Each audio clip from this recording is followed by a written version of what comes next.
We learn through stories. So if you're trying to lead change, you have to be clear about the story that you're going to communicate. And let me give you an example of this. There's a UK retail bank. And it's one of the large banks, and they had a problem because over the years they had merged and made lots of acquisitions of different banks. And as you merge banks, typically what happens is you try and sort of blend the back office IT systems and just sort of patch them together. And over the years, this sort of IT system had grown to become a monster, a very ugly monster. So what they did is they said, look, we need to sort it out because it's causing all sorts of problems in terms of customer service, efficiency, etc. So they brought in a new high-powered IT director. And they said to him, your task is to sort out this mess and to really align and make everything more efficient.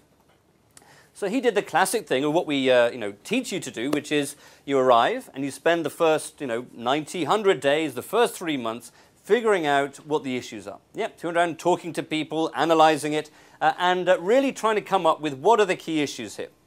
And after 3 months, he had his plan. He said, okay, well, the key issues seem to be this. Well, these are the quick wins. Yep, so we're going to do this, this, and this. But even those, people said, no, no, no, no. You can't do that. If you do that, the whole thing will fall apart. There's just too much risk associated. And so, anything he tried to suggest, even a tiny change, let alone the more fundamental changes that were necessary, everybody said, you can't do that.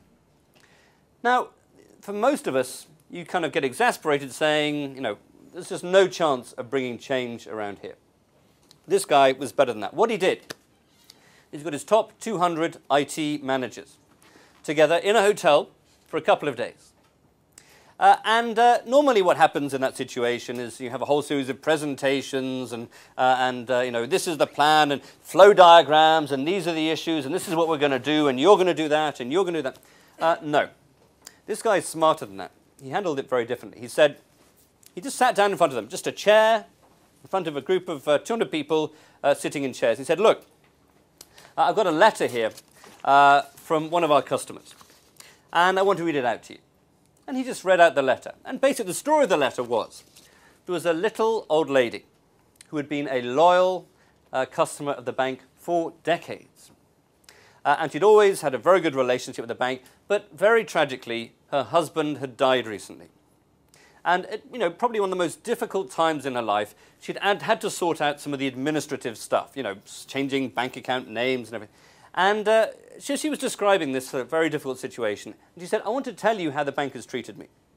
And she just described it. And it was just, it made you your jaw hit the floor. It was just made you gasp about how brutally, it wasn't just brutal, it was cruel. The bank had treated her. And, example after example where she'd been passed by them and said no, and it just really a kind of abusive behavior. And as he read this letter, you could see people sort of shaking their heads, really feeling embarrassed to be associated with a bank that would treat sweet little old ladies in such a brutal, cruel way. And at the end of that, he said, look, guys, this is wrong.